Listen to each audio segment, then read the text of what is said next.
generación a la que pertenezco, que es la generación del 68. Yo hice peritos industriales, electricista, en Vigo, y después fui a Madrid a hacer la carrera superior, allí en la Castellana, y bueno, allí me encontré con, pues eso, en el ojo del huracán de los movimientos sociales, estudiantiles, pero también obreros allí en Madrid contra la dictadura, ¿no? Me impliqué, y a poco que te impliques ya el sistema se encarga de que te impliques más y más. Entre otras cosas, no te deja demasiada opción. Por lo tanto, quiero decirte que en mi participación en el tardofranquismo y en la transición, a la hora de volver a la universidad, después de la transición, claro, me di cuenta que ya no estaba para terminar la carrera de ingeniero superior, que me había cambiado completamente la mentalidad, y me puse a hacer historia, ¿no? Y quizás la explicación es que aquellos que intentamos cambiar la historia, yo creo que lo conseguimos, por lo menos en un grado, en mi opinión, importante durante el tardofranquismo y la transición, digamos, apreciamos especialmente la historia. Me parecía importante porque te tropiezas con la historia, ¿sabes?, si la quieres cambiar. Y yo creo que de ahí viene mi vocación tardía por la historia. Después regresé a Galicia y elegí historia medieval, entre otras cosas, porque me encontré con la identidad nacional de Galicia, ¿no? Cosa que viví como todos desde niño, ¿no?, en casa, ¿no?, sobre todo a través del idioma, pero que adquirí una conciencia política y una conciencia historiográfica, porque para la formación de las identidades de lo que se llamaban en aquel momento nacionalidades, etcétera, es fundamental la época medieval. Aparte que le encontré muchos atractivos que me distanciaban un poco del presente en el que yo había participado de manera tan intensa. Carlos, y fuiste a parar a centrarte en la revuelta de los ismandiños, ¿no? Pues la Galicia del siglo XV, si no recuerdo mal, fue uno de tus primeros temas de investigación. En aquellos años estaba muy de moda, ¿no?, el estudio de las revueltas, la Comunidad de Castilla, las Germanías de Valencia, ¿no? ¿Cómo fue que bueno, también estaban muy de moda las discusiones de la transición del feudalismo al capitalismo? Que yo recuerdo que había clases en donde de medieval y de moderna no hacíamos nada, pero de transición del feudalismo al capitalismo lo hacíamos todo, ¿no? ¿Cómo llegaste a ese tema? Bueno, realmente los años de interés por los conflictos y las revueltas son más bien los 70. Yo hice toda mi tesis de licenciatura y tesis de doctorado ya en los 80, ¿no? Y por lo tanto, digamos, cogí pues los últimos impulsos de esta historia de conflictos y de revueltas, y la revuelta de los irmandiños estaba poco estudiada. Yo hice mi tesina y mi tesis sobre la revuelta de los irmandiños, que es una de las grandes revueltas del siglo XV en toda Europa, junto con los payeses de Remensa, junto con los Ciompi en Italia, junto con la revolución husita en Bohemia, etcétera, ¿no? Entonces, además de eso, pues tratando con un nuevo enfoque las fuentes transcritas orales, que sobre todo el pleito de Tavera Fonseca, pues llegué a una serie de conclusiones que no eran habituales en la historiografía oficial. En primer lugar, aunque había una intuición en ese sentido, no estaba verificado empíricamente el protagonismo popular, ¿no?, de campesinos, de artesanos, de marineros que ocupaban mayoritariamente los cargos de la Santa Hermandad, ¿no?, sobre todo a nivel local. Después, la inteligencia para hacer alianzas con la burguesía urbana, con el bajo y medio clero, con los hidalgos, etcétera. Y por último, el carácter triunfal contra todo lo que nos venían contando de que todos los intentos de rebelión fracasan, etcétera. El carácter triunfal de la revuelta irmandiña fue lo que finalmente ya en el momento de hacer la tesis me enamoró más, porque no solo echaron a los nobles, algunos se quedaron en Galicia, en el exilio interior, sino que gobernaron Galicia durante 2 años. Y además después, cuando vino la reacción nobiliaria, pues no fueron capaces de imponer la represión, que es otro también lugar común, en parte real, pero en parte falso, en este caso falso, de que si te rebelas te reprimen y tal, y mucho más en España, cuando vivimos el fracaso de la República seguido por una represión tan sangrienta y tan numerosa. Por lo tanto, encontrarse en la historia de Galicia, de España, una revuelta triunfante no es poca cosa.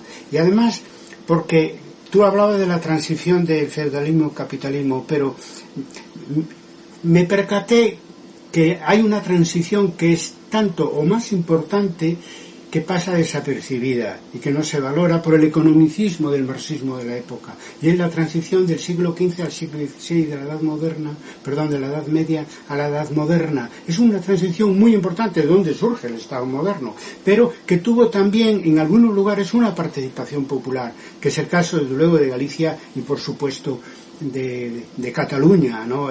Por poner ejemplos, los ejemplos más cercanos a nosotros. Por lo tanto, me decía a mí mismo, estamos estudiando una revuelta que tiene una trascendencia no solamente para las coronas de peninsulares y las nacionalidades peninsulares del siglo XV, sino para el conjunto de Europa.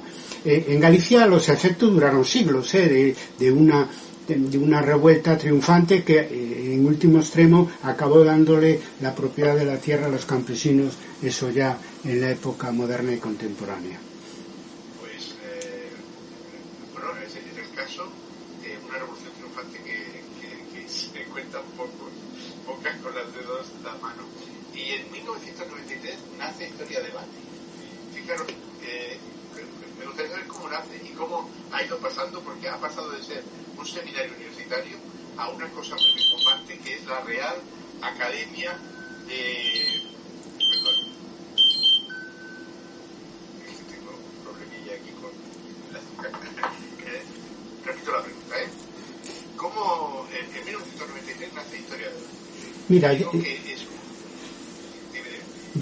Debate, ¿cómo pasó de ser un seminario universitario a una Real Academia de Historia a debate?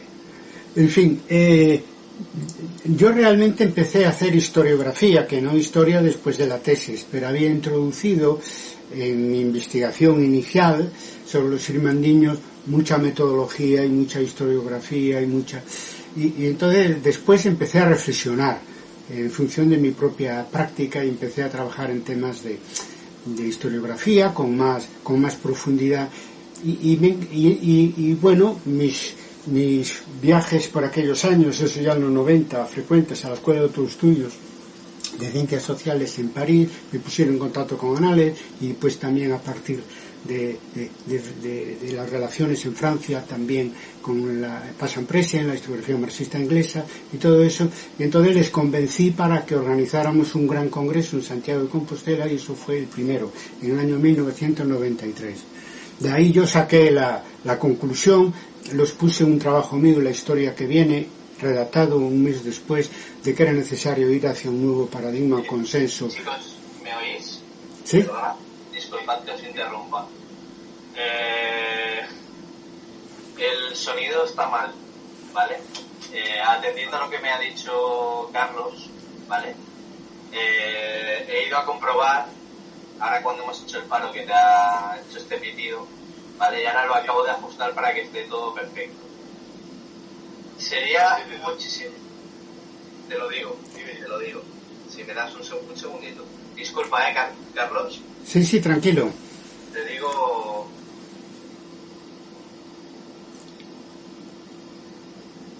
Un segundito,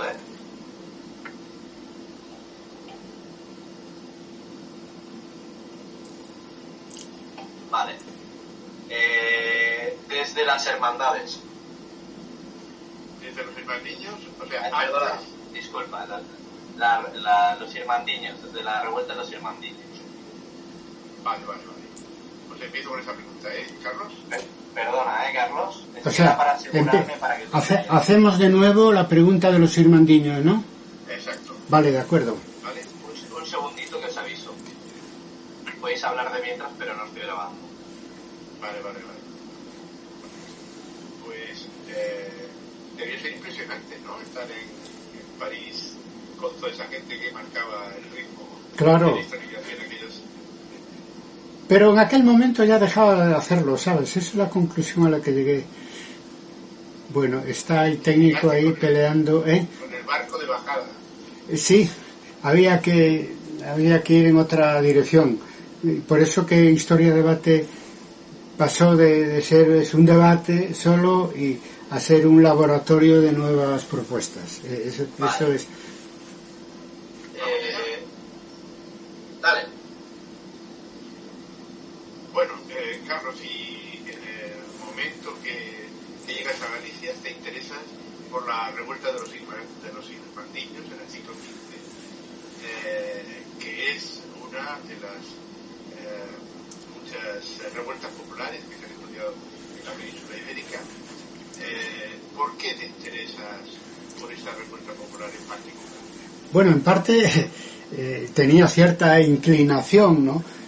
Fue cuando biográficamente pues había participado antes del movimiento estudiantil, del movimiento obrero, del movimiento campesino, etcétera. No niego esa incidencia. Pero sobre todo me encuentro que, siendo muy conocido el tema de los irmandiños en Galicia, pues nadie le había dedicado ni una tesis ni una tesina, cosa que yo hice todavía. Había una documentación recientemente publicada muy interesante sobre declaraciones verbales que hablaban de la revuelta irmandiña, del pleito Tavera-Fonseca, y bueno, lo dicho, hice la tesis sobre ese tema, confirmando que se trata de una de las grandes revueltas europeas del siglo XV, junto con los payeses de Remensa en Cataluña, los Ciompi en Italia, la Revolución Husita en Bohemia. Lo que pasa que en el caso de los Remensa y los irmandiños se tratan de revueltas civiles, aunque para el caso de Galicia tenía una dimensión providencialista clara, pero que no era mayoritaria, ¿no? Entonces, bueno, pues es una revuelta profunda. Participa la mayoría de la sociedad, de un protagonismo mayoritariamente campesino, artesanal, de la gente del mar, etcétera, que supieron trazar los populares unas alianzas que les dieron el triunfo con la burguesía urbana, con el bajo y el medio clero, sobre todo los cabildos de las catedrales, con los hidalgos y algunos caballeros aislados, etcétera, ¿no? Y gobernaron 2 años. Expulsaron a los señores más recalcitrantes, que son las cabezas de las grandes casas señoriales, los expulsaron de Galicia, ¿no? Y bueno, y cuando volvieron con sus ejércitos, la reacción señorial los vencieron en campo abierto, pero no fueron ni quisieron iniciar una represión que tendría que ser masiva, porque el movimiento había sido masivo. El conde de Lemos, que era la figura más importante de esa nobleza derrotada, dijo que no había de comer de sus robles, es decir, en gallego le decía el mariscal Pardo de Cera que colgara a los vasallos de los robles, de los carballos, y él decía, el conde de Lemos, que él no iba a comer de los carballos. Es que los carballos de las bellotas se alimentan los cerdos, ¿entiendes? Y entonces que no hubo represión en ese sentido, y yo creo que fue muy importante, porque está más claro que en otros lugares de Europa la participación popular en el tránsito de la Edad Media a la Edad Moderna, que ha estado muy infravalorada por el economicismo del marxismo de aquella época, y es muy importante porque es de la que nace el Estado moderno, el humanismo, etcétera, pero también unas clases populares muy empoderadas, como diríamos, y en el caso de Galicia triunfantes, ¿no?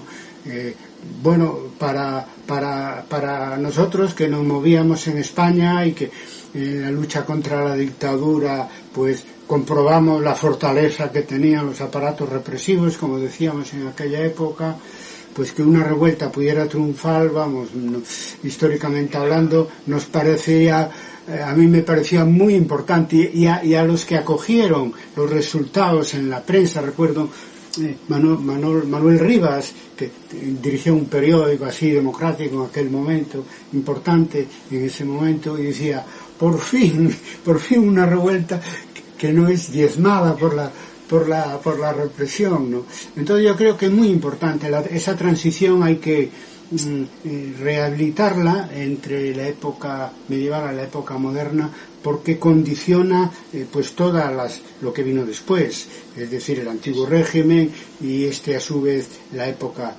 contemporánea. Por lo tanto, fue muy satisfactoria esa investigación, y no te digo para Galicia, ¿no? Claro, escucha una cosa, para el área que a ese interés por la Edad Media, el interés por la historiografía también fue patente, y justo en 1993 nace Historia a Debate, un pequeño seminario universitario que acabó siendo la Real Academia Internacional, que es el título que tiene ahora, ¿no? Real Academia Internacional de Historia a Debate. Cuéntanos ese final de los anales y tu participación en la creación de ese... Bueno, la R no es de real, ¿no? O sea, seguro que al lector... Es que yo lo he leído por ahí.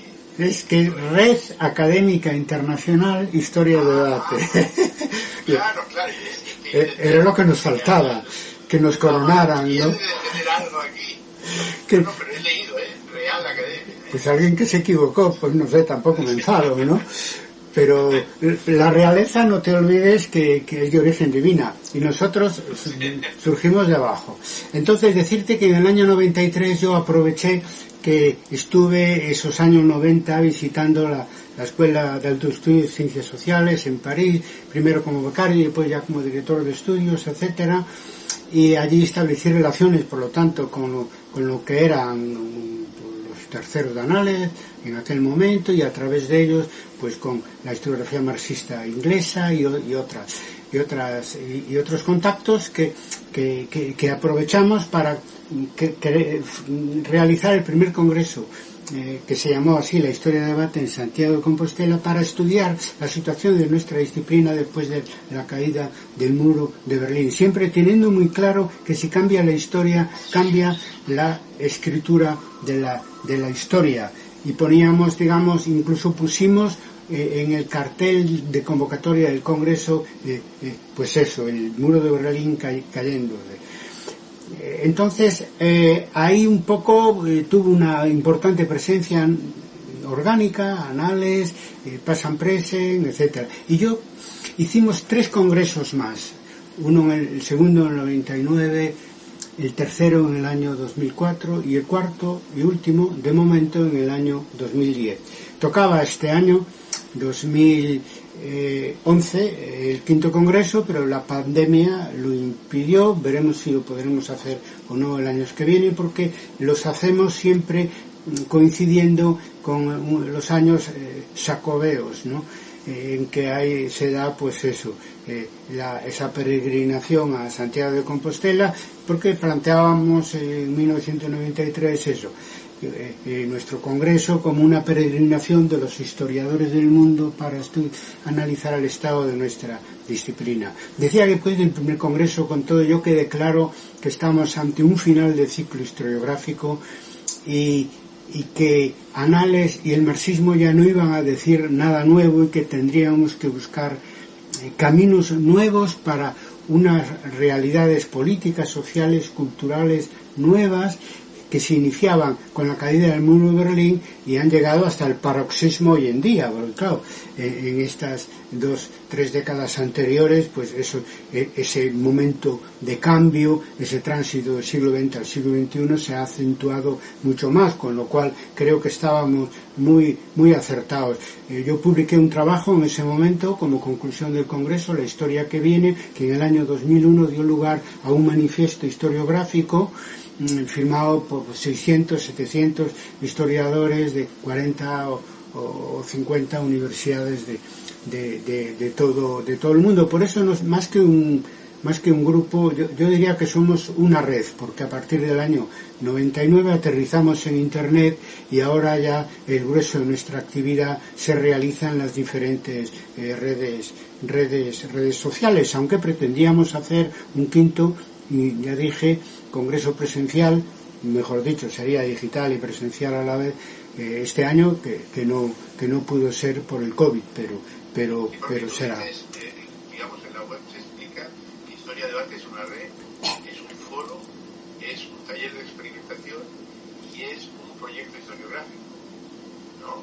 ¿Cuáles han sido los principales logros en estos ámbitos? Bueno, como foro es que hay en la web hay centenares o miles de participaciones en decenas de debates, etcétera. De eso no hay duda. Lo más interesante es como movimiento historiográfico, como una propuesta para ejercer el oficio de historiador en el siglo XXI, ¿no? Bueno, ahí me correspondió, hay un papel individual a mí, ir haciendo las propuestas y después también, en función de las reacciones y de los debates, ir aquilatándola hasta hoy en día. Y hace 2 años o así, en la Universidad de La Habana puse un balance del manifiesto del año 2001, o sea, pues eso, casi 20 años después. Y con alguna excepción, en general, se han ido confirmando esos nuevos caminos que se abrían. Yo que sé, por ejemplo, una idea, digamos, menos positivista del papel del historiador, que el historiador tiene que jugar ahí un papel, de hecho lo juega, pero se ocultaba, etcétera. Por ejemplo, ampliar hasta el momento. Los positivistas han relegado al historiador casi a ser archivero. Casi, perdón. Historiador a ser archivero. No, así es. Y entonces, eso por un lado, por otro lado, acercar hasta el momento presente el objeto de nuestra investigación, lo que llamamos historia inmediata, otros le emplean otros términos, hacer una historia más digital. Mira, yo he estado viendo, a la hora de dar en ese curso de vídeos breves que estoy terminando de dar en las redes, etcétera, estaba viendo, y la primera conferencia mía grabada fue del año 1990. Es decir, que hemos sido muy pioneros en el uso de las nuevas tecnologías. Y Historia Debate como web nace en el año 99. Y bueno, pues ahora, claro, estamos en YouTube, estamos por todos los lados, en LinkedIn, estamos por todos los lados. Pero quiero decir que en un momento que la profesión está descubriendo la digitalización como consecuencia de la pandemia, pues ya llevábamos, yo estoy terminando de grabar esta serie de vídeos sobre qué es la historia, pero es que yo he grabado varios cursos ya los años anteriores de mis clases, y para que los propios alumnos de ese mismo curso trabajaran no solamente con su presencia en las clases, sino pudieran también repasar lo que se decía, etcétera. Por lo tanto, en muchos aspectos hemos sido precursores de lo que ahora ya está más al cabo de la calle, ¿no? Y por lo tanto fue un balance muy positivo, más positivo de lo que se pensaba, porque la resistencia al cambio de paradigmas, a lo que llamamos nosotros nuevo paradigma, entendido con nuevo consenso historiográfico, sin hacer tabla rasa del siglo XX y apoyándonos en todo lo que había avanzado, que no fue poco, análisis del marxismo, pues generó una resistencia muy fuerte. Cuando sacamos el manifiesto en el año 2001, yo me encontré que había 4 grandes tendencias en general, ¿no? Internacionalmente hablando. Una, los partidarios, una vez después del declive de análisis del marxismo, los partidarios de la vuelta a von Ranke y al positivismo, que eran muy fuertes, no porque estuvieran organizados, sino porque fue una reacción natural, volver al archivo, al documento y no complicarse más la vida, olvidarse de la historiografía y todo eso. Después estaban los que continuaban con la nueva historia de análisis del marxismo.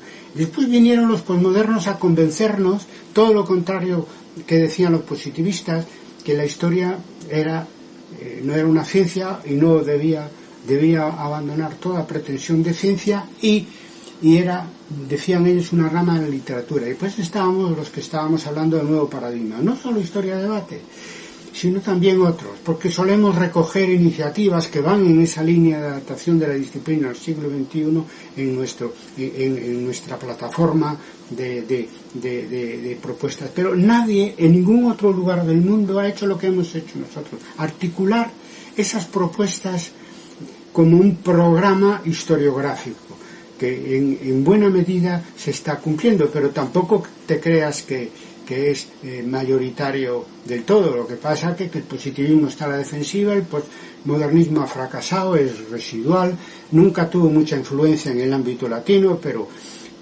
bueno, ahora menos todavía. En el propio mundo anglosajón pues también está muy de retirada.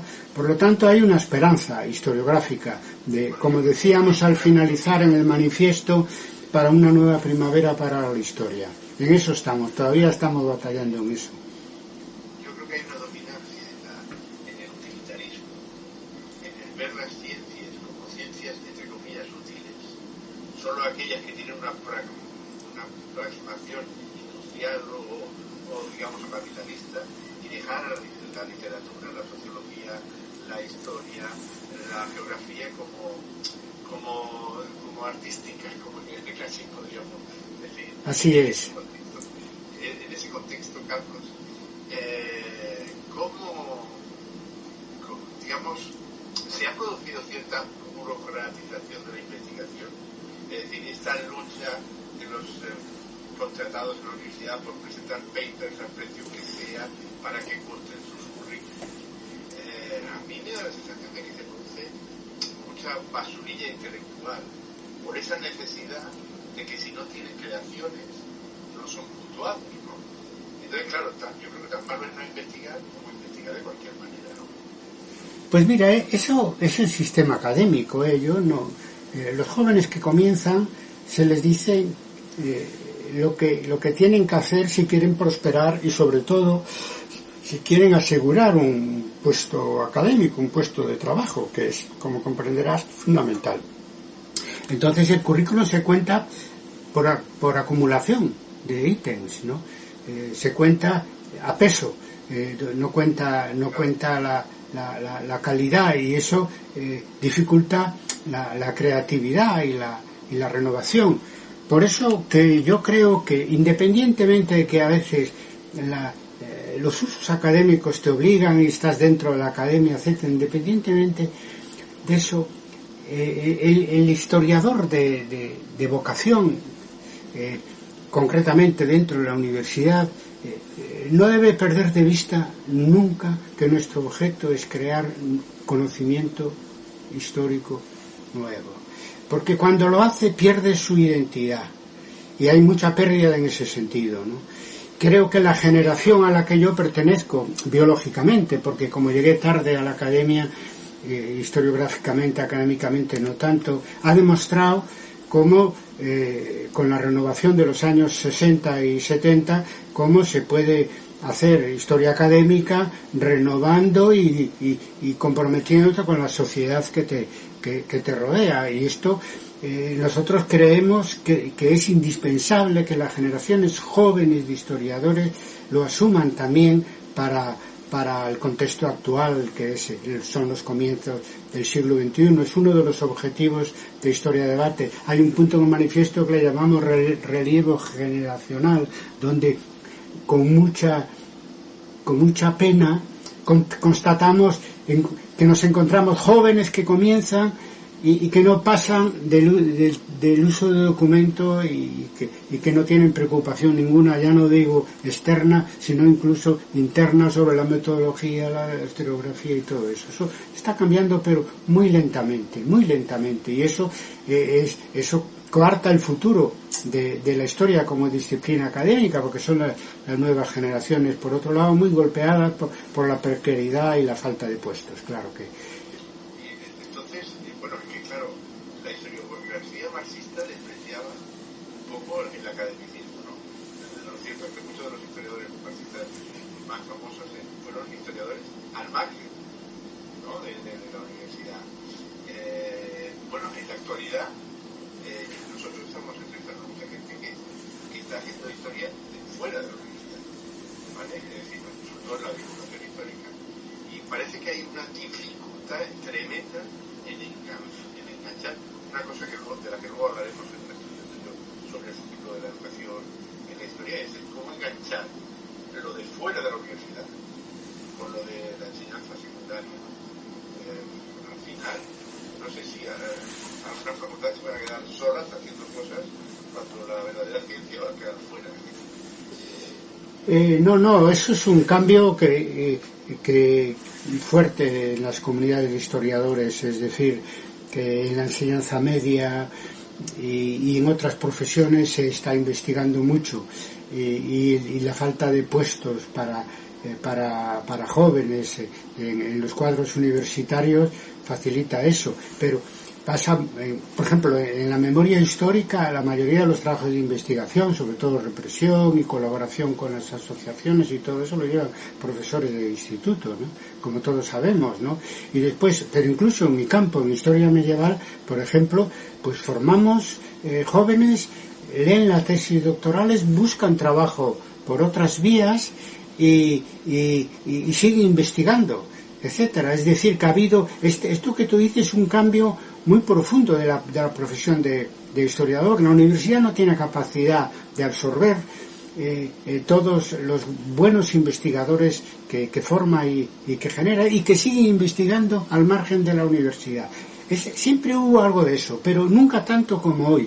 Eso es un cambio profundo en las comunidades de historiadores, porque además estos profesores de enseñanza media o investigadores que tienen otro tipo de trabajo participan también en congresos, etcétera. Yo creo que es un cambio muy positivo, porque digamos que el historiador que está fuera no se ve menos condicionado por el conservadurismo academicista, etcétera, y segundo no, que él no tiene el problema de que tengo que publicar por necesidad.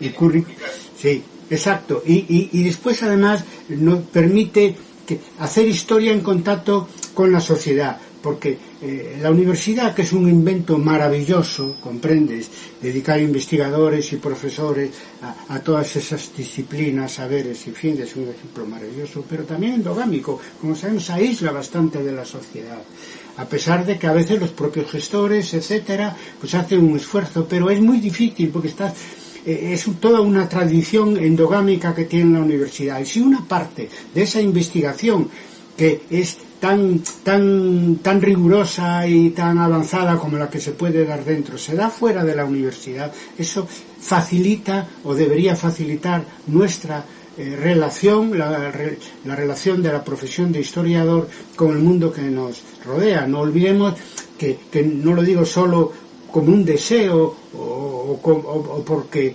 pensamos que la historia tiene que estar al servicio de la sociedad, es que es la sociedad que nos paga en la investigación, en la enseñanza pública, o sea, se lo debemos.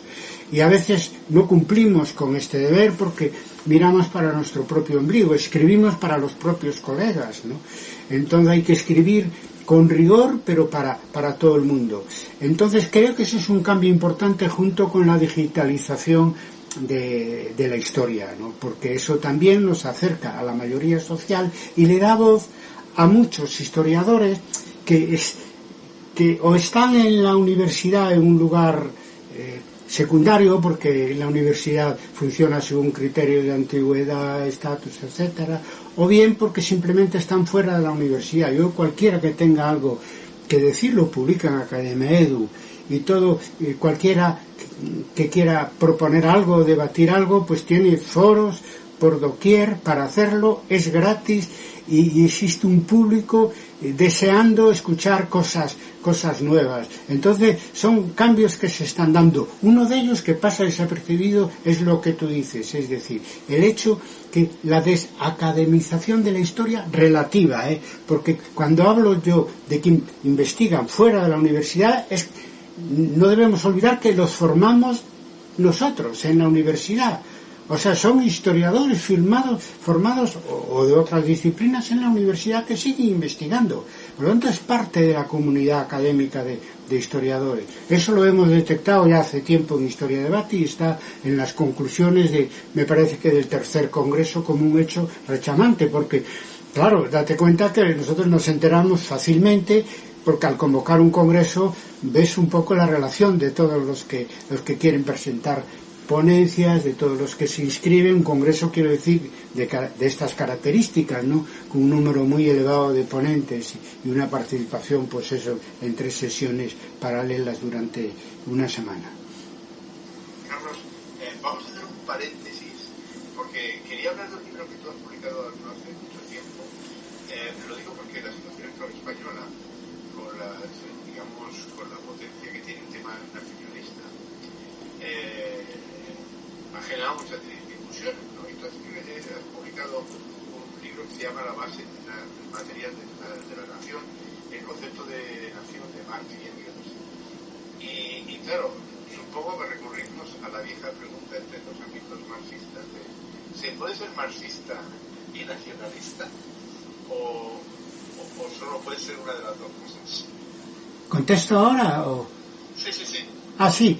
Pues sí, claro, mira, ese trabajo al que te refieres, que lo editó el Viejo Topo hace poco y que tiene como sobretítulo La base material de la nación, es un trabajo de investigación sobre las obras de Marx y Engels, no solo las obras fundamentales, sino también cartas, artículos de prensa, todo, sobre cómo ellos se posicionaron entre los procesos, los nacionalistas de su época y los procesos nacionales de su época, y cómo buscaron un concepto materialista para buscar de nación, cosa que es muy desconocida, porque no sé quién, haciendo una lectura muy parcial de los fundadores del marxismo, se ha sacado eso de la manga de que son antinacionalistas, Marx y Engels, para nada. Pero es que además, si ellos mismos en la correspondencia, Marx, por ejemplo, la hija de Marx, Jenny contaba de que en mi casa somos todos fenianos,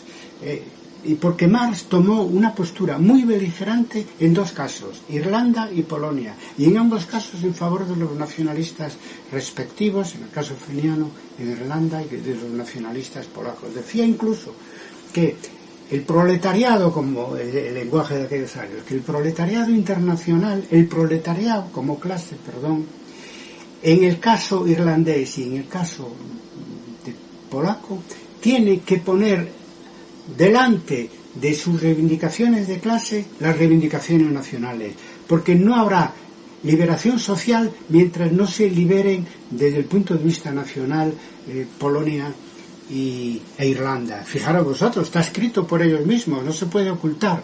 Y lo que pasa, por tanto, si Marx y Engels pudieron ser pronacionalistas en esos casos concretos, y también otros, porque en el fondo eran también pronacionalistas en el caso de la unidad nacional alemana, claro, desde un enfoque distinto que la burguesía. La burguesía quería formar la nación burguesa, y ellos querían que igual que decían que se desarrollara rápidamente el capitalismo, porque eso genera un proletariado poderoso, querían que se desarrollara también el Estado burgués para después tomarlo, ¿no? Pero de un modo u otro también eran pronacionalistas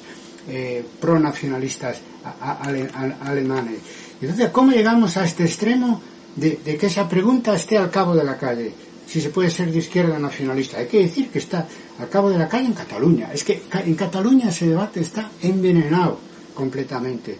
Está completamente envenenado. Yo lo viví en la promoción que hicimos de la base material de la nación.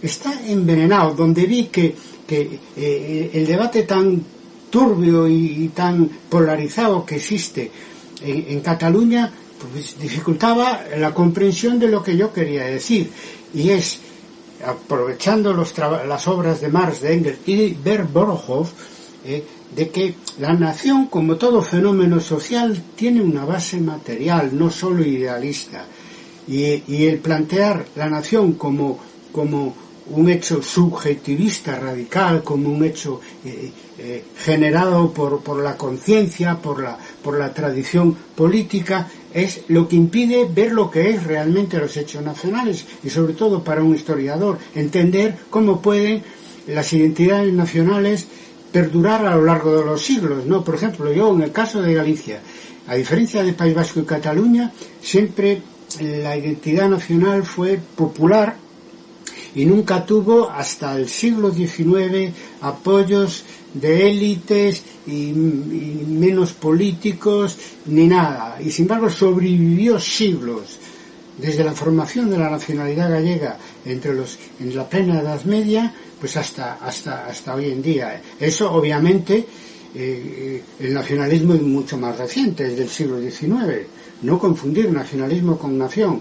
Entonces, como hecho social, como hecho comunitario, la nación no podría subsistir tanto tiempo sin tener una base material. Y ahí es donde Marx pues utiliza el concepto de condiciones de producción, condiciones espaciales, condiciones históricas, en fin, toda una serie de herramientas que después desaparecieron de los manuales, sobre todo el Martha Hanecker, que se hicieron en los años 60, 70 para explicar lo que era el marxismo. A ver, se habla del modo de producción, de las fuerzas de producción, de la formación social, pero el término que tanto usaron Marx y Engels, que son condiciones de producción que te obliga a situar en el tiempo y el espacio el fenómeno que estás estudiando, sobre todo el fenómeno nacional, desaparece porque no interesa, porque quizás es demasiado concreto o porque empieza a calar esa idea de que el nacionalismo, como es internacionalista, pues es antinacionalista.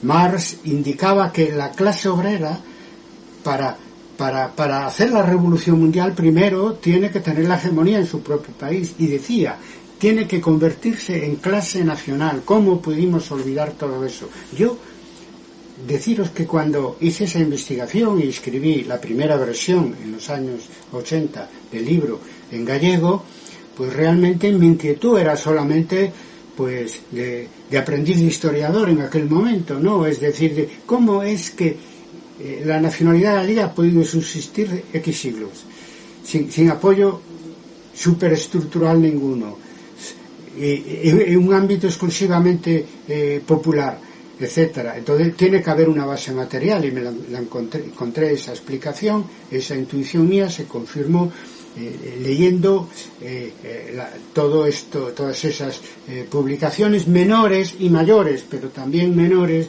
de Marx y Engels, y ayudado por el judío Berborojov, que tenía la misma inquietud y que la plasmó a principios del siglo XX en unas obritas que pasaron desapercibidas, porque después vino el stalinismo y todo lo que no fuera ortodoxia acabó con ello.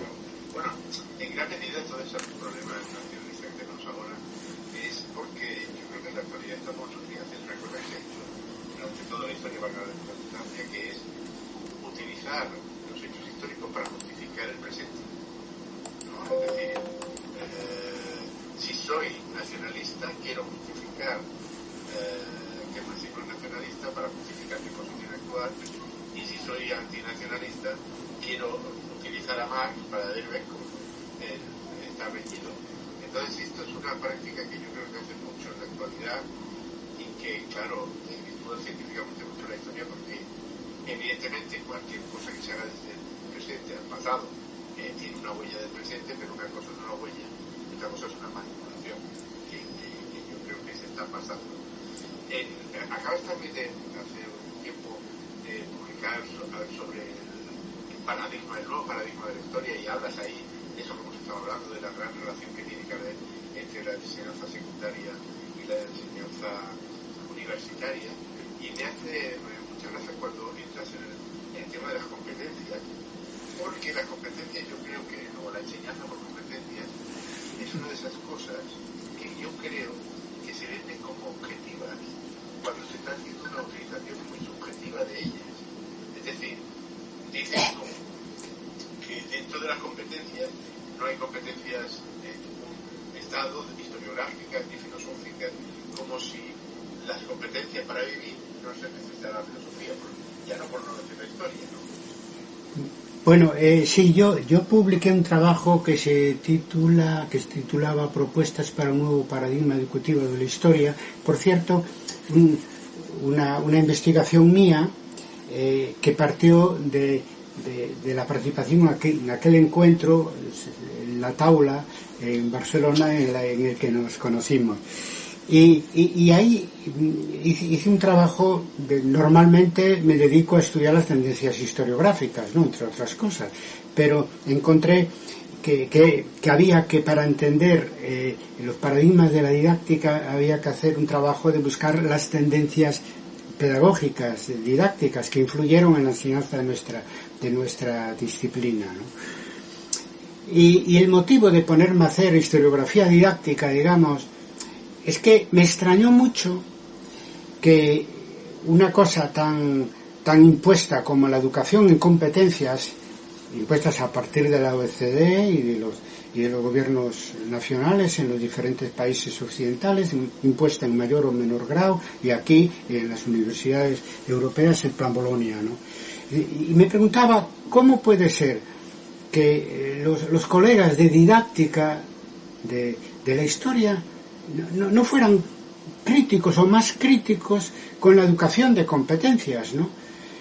Porque realmente se trataba de trasladar de la enseñanza laboral a la enseñanza secundaria o a la enseñanza superior, pues toda una serie de paradigmas, como si todos fuéramos como si lo que enseñáramos es un oficio de mecánico o de electricista, ¿no? O sea, ¿cómo se pudo aceptar eso? Yo entiendo que era la época dorada del neoliberalismo y que lo hiciera la OECD, que ahora cambió, ya no es, ya sabes, las instituciones nacionales, internacionales, ahora a partir de la pandemia están en otra onda, afortunadamente mejor, más favorable a la sociedad que la que estaba en aquel momento.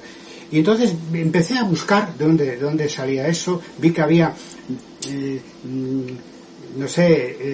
tendencias didácticas progresistas, constructivismo, Paulo Freire, toda una serie de cosas, y que esta educación en competencia caía del cielo, mejor dicho, del cielo, de las alturas, es decir, de los poderes económicos y políticos constituidos, no solo en el ámbito nacional, sino sobre todo en el ámbito internacional.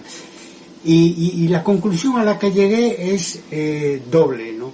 Primero, la necesidad de volver a poner el profesor en el centro del proceso educativo, porque la educación en competencias lo reducía a un simple facilitador, como ya sabemos. Segundo, recuperar lo de la educación en valores y hacer que la educación en valores esté por encima de la educación en competencias, porque si no los valores desaparecen en todo el plan de las competencias. En ningún sitio está que eso tenga que ser regido por valores. Los valores son de eficacia, de habilidad laboral, de capacidades concretas. Carlos, puede ser un asesino muy competente, pero no hay ningún valor humano que te autorice a ser asesino.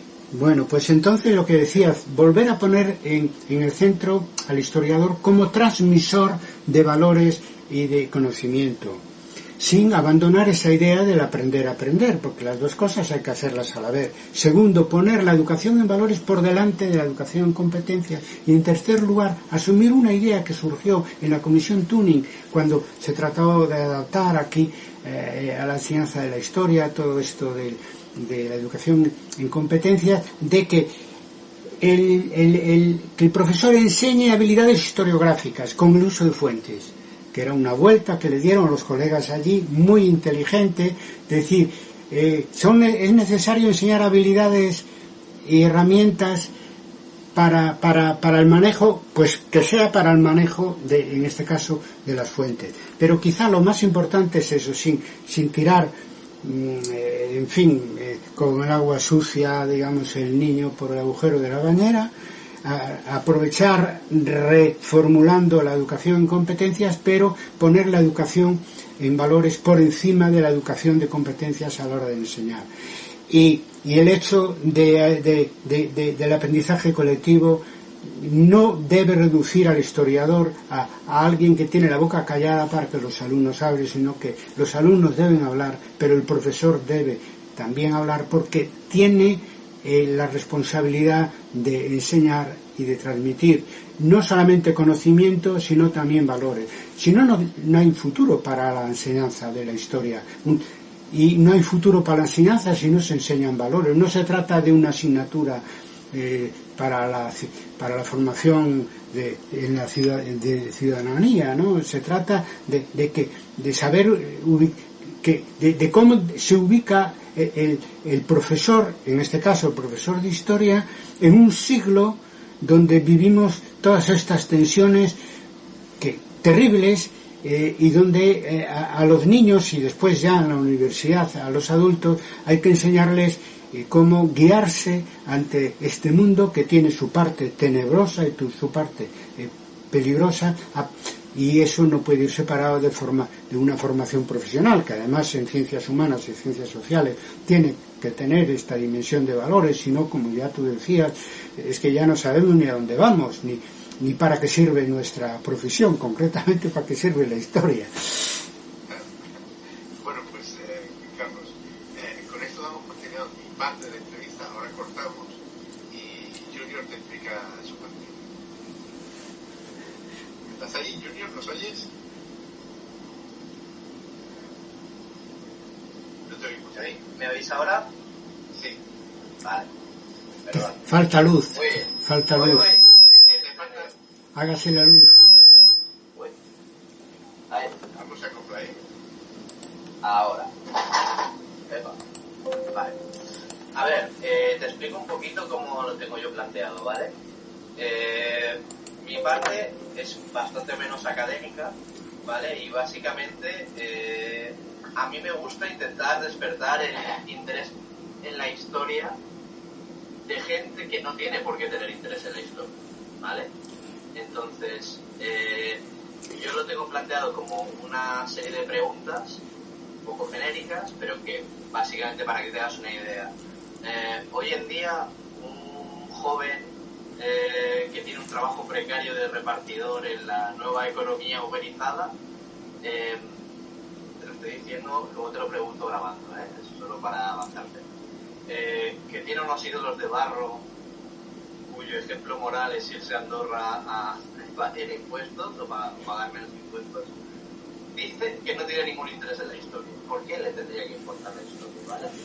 Esa es una de las preguntas que yo me hago, sobre todo porque a mí lo que me gusta con estas entrevistas es intentar llegar a una serie de gente para despertar un poco la conciencia social de quiénes somos, dónde estamos y de dónde venimos, ¿vale? Después de esto, te haré alguna pregunta en relación a los jóvenes que ahora están por marcar, después de hacer la selectividad, que quieren hacer historia, ¿no? Con toda tu experiencia, ¿qué les podrías decir? Y después de esto, ¿vale? Haremos un pequeño juego en el que yo te diré algunos conceptos históricos para que tú me des tu opinión. La segunda pregunta, ¿sobre qué era? La primera pregunta era los precarios, sí. Precarios, sí. ¿Y la segunda? La segunda pregunta era en relación a un joven que hoy acaba de terminar la selectividad y está marcando las universidades a donde desea ir o le gustaría ir.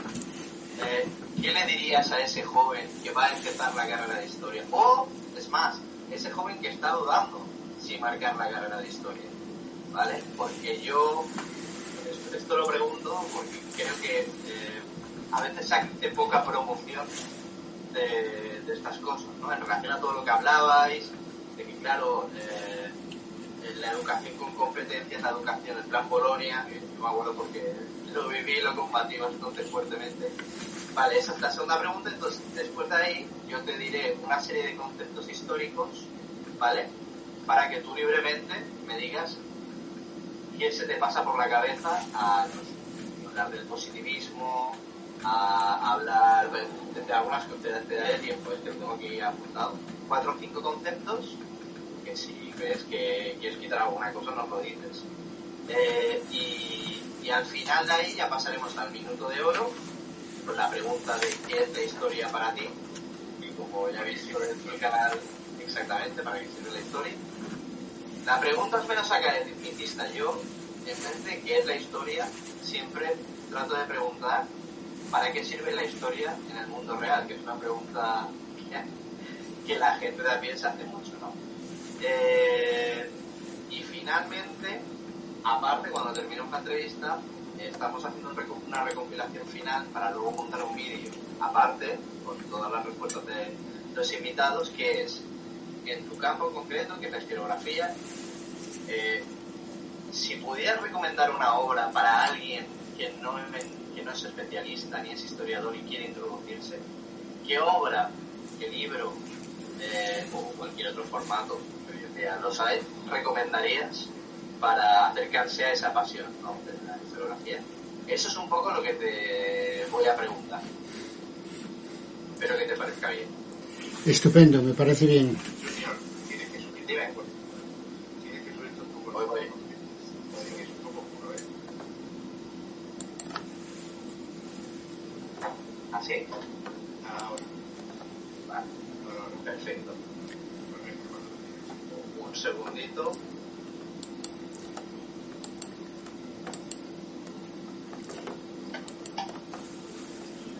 Vale. A ver, que pongo mi micro. Vale, hola, ¿me oís todos? Sí, perfectamente. Vale. Pues me presentas tú, ¿vale? ¿Me escuchas, papá? Sí. Vale, me presentas tú y empezamos, ¿vale? Vale. Bueno, Carlos, pues ahora te dejo en manos del travieso de nuestra historia, que es Marcus Wolf. Le va a hacer unas preguntas un poco diferentes a las así oficiales. Muy bien. Hola, Carlos, ¿qué tal? Mira, yo te quería preguntar, porque habéis hablado un montón, ¿no?, del uso de la historia para quién va dirigida, ¿no?, y todo esto. Y yo quería retrotraerme un poco a la actualidad, ¿no?, a la realidad de la mayoría social, y quería hacerte la siguiente pregunta. Para ese joven que es precario, que trabaja de repartidor o en un trabajo temporal con bastantes pocas garantías, su vida se resume de casa al trabajo y de trabajo a casa, y que el entretenimiento que consume muchas veces está, digamos, protagonizado por unos influencers, todos son así, pero algunos que son como ídolos de barro, que en su discurso muchas veces no hablan ni se preocupan por la realidad material de ese joven. Este mismo joven dice, pero a mí la historia me aburre, son fechas, son generales, son personajes, ¿por qué me tendría que interesar a mí la historia? Bien, yo respondería que te va a interesar la historia si quieres cambiar el presente que vivimos. Es decir, que para cambiar las cosas hay que saber historia. Y además hay que leer historia porque es como te animarás a cambiar la historia, y es cuando te darás cuenta de que se puede cambiar la historia, porque está cambiando continuamente y las cosas no tienen que quedar así como están para siempre, ¿no? Claro, me refiero a una historia que no es la historia tradicional, positivista, de las grandes figuras, las grandes batallas, los grandes acontecimientos, en fin, obviamente, ¿no? Eso es tener mala suerte, porque le tocó un profesor en un instituto malo, ¿no? Porque la mayoría de los profesores de instituto, sinceramente, no explican la historia así. Tampoco pueden hacerlo porque los programas no se lo permiten, ¿no? Una historia tan elitista, tan eso. Y mira, te voy a decir otra cosa. Yo, aparte de medieval e historiografía, también trabajo sobre la historia inmediata, ¿no? Y, por ejemplo, he estado trabajando sobre el movimiento de los indignados desde que nació. Mi primera conferencia la di el año 2011. Y entonces he ido siguiendo eso, con conferencias académicas, escritos, etcétera, ¿no? Y un defecto que tenía el movimiento de los indignados, que tuvo, es que no tenía en cuenta la historia. Por eso nos chocaba cosas que decían sobre la transición, por ejemplo, o cosas que decían, yo qué sé, sobre no nos representan y tal, tumba, o sea, olvidando, porque en el fondo es el mismo tema de la transición, que las instituciones que nos hemos dado han tenido un coste humano importante. Nos ha costado mucho llegar a este régimen democrático que hoy tenemos, un desconocimiento histórico que si es así para nuestra historia de hace unas décadas, no digamos cuando se trata de una historia muy anterior. Eso en parte en el 15M fue compensado cuando se creó Podemos, porque el grupo de profesores de la Complutense que estuvieron en la formación de Podemos, a pesar de ser que no eran historiadores, bueno, hay un historiador, ¿no?, como Domenech, etcétera, pero no eran historiadores los de Madrid concretamente, sino politólogos, pero sí saben historia, porque en ciencia política se estudia historia, y luego, por ejemplo, Pablo Iglesias la sabe, o Rejón, cualquiera de esos, sabe historia, y un poco enmendaron todo ese desierto de conocimiento que tenían que tenía el 15M, que en aquel momento nos pareció una cosa menor ante lo maravilloso que era esa generación queriendo hacer su propia historia. Entonces, si quieres hacer tu propia historia, tienes que conocer la historia. Yo no soy de los que dicen que ahora que son los más jóvenes son más pasivos. Eso se decía de los mismos que se rebelaron en el año 11. Se decía, y puedo decirte que como investigador del movimiento indignado, que en este momento está, eso va por países y zonas, áreas geopolíticas. Empezó en el norte de África, pasó a Europa y a Estados Unidos, y un poco murió ahí, aunque murió entre Europa y Estados Unidos. Eso en los años 10. Sin embargo, en los años 20 revive en Chile, revive en Perú, revive en Colombia, y en todos los sitios con resultados, con resultados.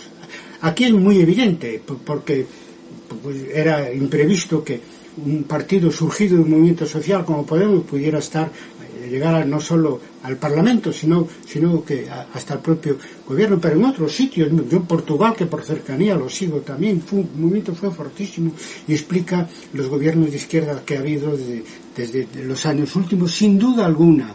Por eso se pueden cambiar las cosas, pero para cambiar las cosas para saber a dónde queremos ir, hay que saber de dónde venimos, etcétera. Después hay una cosa de gusto personal, ¿no? Pero el gusto personal, cuando como profesor te venía un alumno que yo quiero hacer historia, como sea, es que ese alumno tuvo un buen profesor.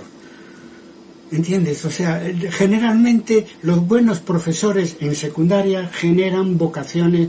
Nos decía una entrevistada en relación a esto que dices, a Rosalía Arce, nos dijo que la historia no es que sea aburrida, es que a veces algunos la enseñan mal. No, la enseñan, pero muchas veces por falta de compromiso del propio profesor con la disciplina que está explicando, ¿entiendes? Porque si tú quieres a la historia, evidentemente no haces una historia de reyes y de batallas, aparte de que es un retraso metodológico brutal. Por lo tanto, con eso quiere decirte que estudiar la historia, ya no digo de ir a la universidad y hacer una carrera de historia, no digo conocer la historia como ciudadano.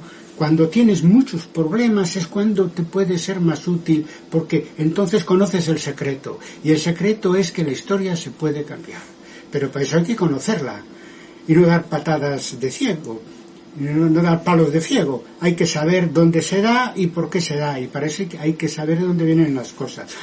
No demasiado, porque una parte de audacia tiene que haber en todo movimiento social, porque si no las cosas quedarían como están, pero hay que combinar esa audacia con el conocimiento de la historia.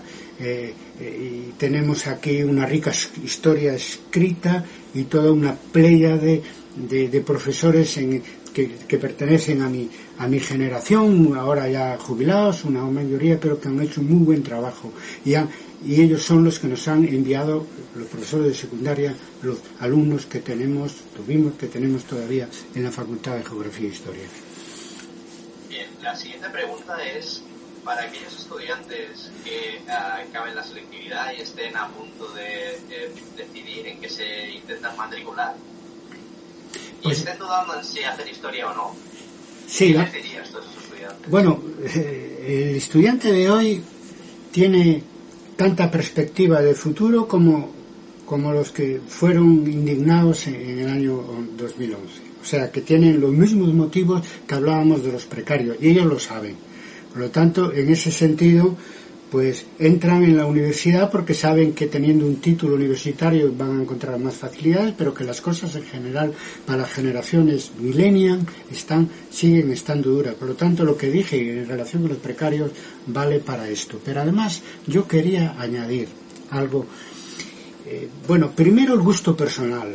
En general hay que estudiar lo que a uno le gusta. Son 4 años muy importantes en la vida de uno, y yo a los amigos que tienen jóvenes que están viendo qué carrera quieren hacer y tal, decir, tú diles que hagan lo que les guste. Es muy importante porque está el tema de las salidas. El tema de las salidas está más que demostrado que está equilibrado. O sea, tú piensas que a lo mejor si haciendo económicas, derecho, ingeniería, etcétera, vas a tener más salidas. Sí, pero también hay muchos más alumnos en esas carreras. Y por lo tanto la situación tiende a equilibrarse por la ley de vasos comunicantes. Y las posibilidades y las dificultades que puedas tener las vas a tener en todo tipo, en cualquier carrera que elijas para estudiar. Aparte que tú puedes, como hacen en el mundo anglosajón, y aquí no sé por qué no tenemos esa costumbre, estudiar una carrera de letras y después trabajar en una industria o lo que sea, hacer un máster, 1000 cosas, ¿no? Donde allí incluso está valorado el tener una licenciatura, incluso más que una licenciatura de letras, y dedicarse a otras tareas más técnicas o más económicas. Entonces el tema no es el tema de la salida, el tema es de lo que te guste hacer, ¿no? Y con lo que te sientas a gusto, porque si no, tener que estudiar desganadamente. Yo me he encontrado a veces alumnos presionados por sus padres para que hicieran una carrera, entre comillas, con salidas, y que después no pasan del primer año, se cambian de carrera a los 2 o 3 años después. No, que el alumno elija la carrera que le guste. E historia tiene la ventaja que te ayuda a saber quién eres tú y cuál es tu propia identidad social, tu propia identidad nacional, saber de dónde vienes, dónde estás, a dónde vamos. Es un conocimiento privilegiado de la realidad que vivimos. Y el privilegio de la historia está en que te explica esa realidad en su dinámica, ¿no? Es decir, en cómo ha cambiado y cómo cambia mañana. Justamente la transición, esta transición del siglo XX al siglo XXI, este turbulento siglo XXI, nos sorprende con los giros impresionantes con que nos encontramos. O sea, tú sabes que doblas la esquina y no sabes que te vas a encontrar después. Lo último fue la pandemia.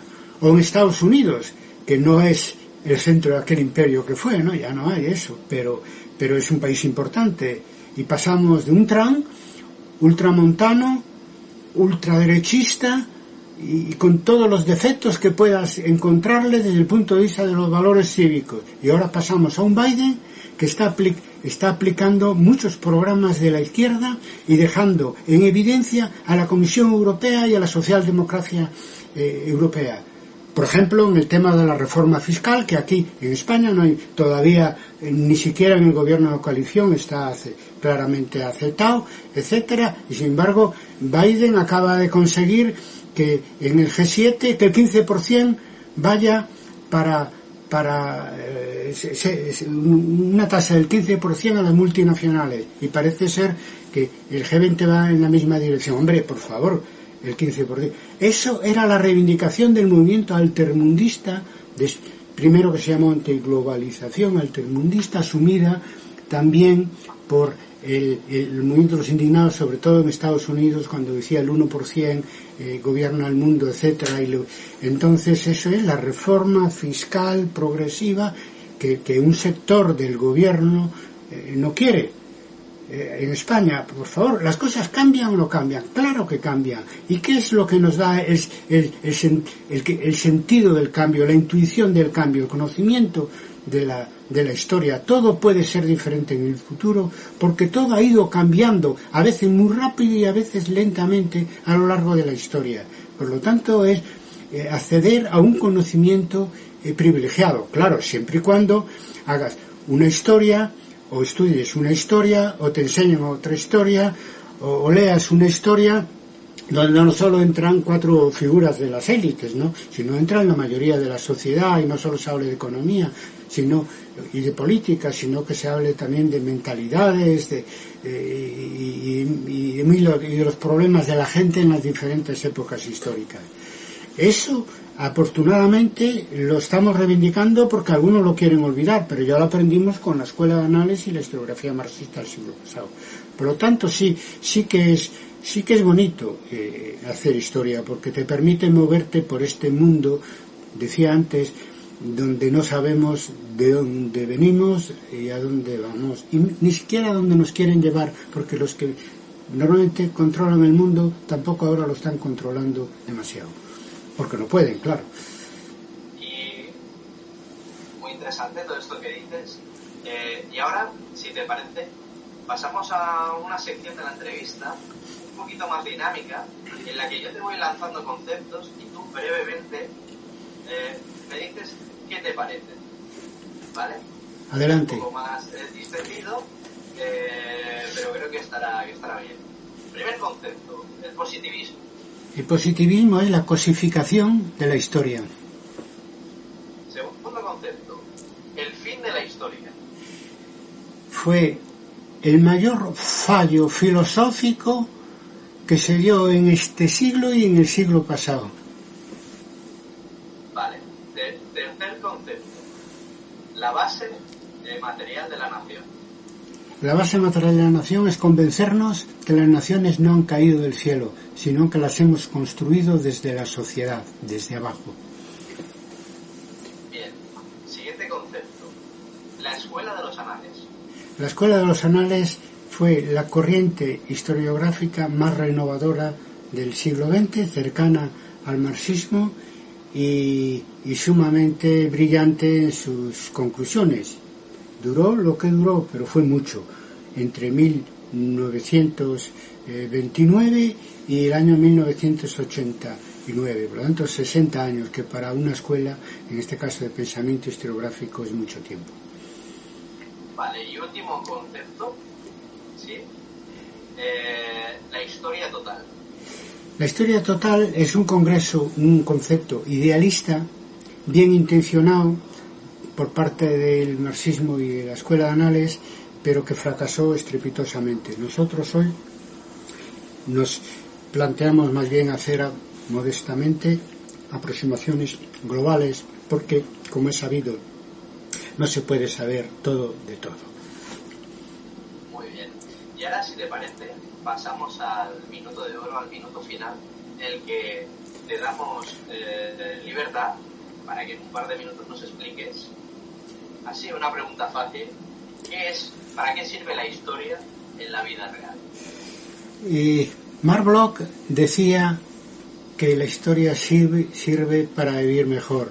José Fontana decía que la historia debe servir para avanzar hacia el socialismo. Yo me colocaría entre ambos.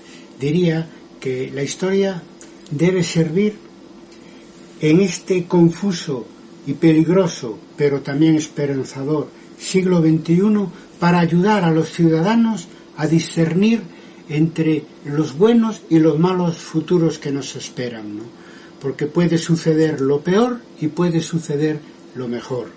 Y la historia debe ayudarnos a hacer esta perspectiva basada en los análisis históricos, donde se incluya también los análisis del presente desde el punto de vista de la historia. Evitar los peores futuros y conseguir los mejores futuros para la sociedad global. Y cuando hablo de la sociedad global, hablo de la sociedad mundial. No vaya a ser que pase como lo que está sucediendo con la vacunación, donde los países de lo que antes llamábamos primer mundo estamos más de la mitad de la población vacunada, y los países de África, de Asia y de América Latina tendrán que esperar todavía 3 o 4 años más para llegar a ese grado de vacunación.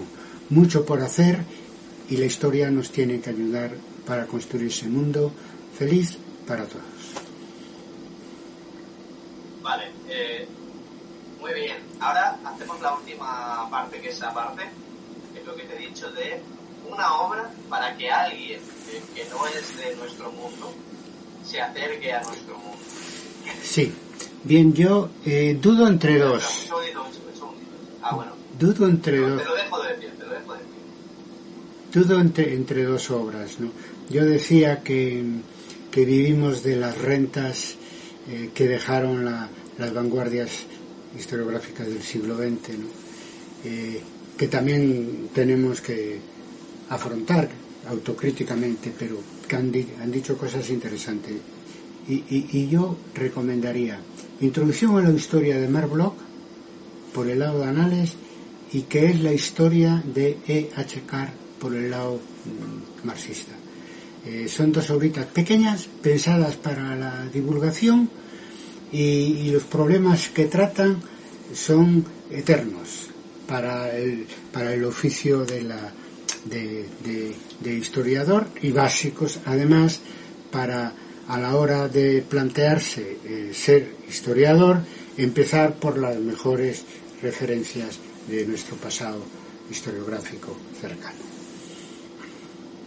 Perfecto, pues ya está. La entrevista, a partir de aquí, lo que queráis hablar, pero esto ya no está grabando. Oye, muy bien, Carlos,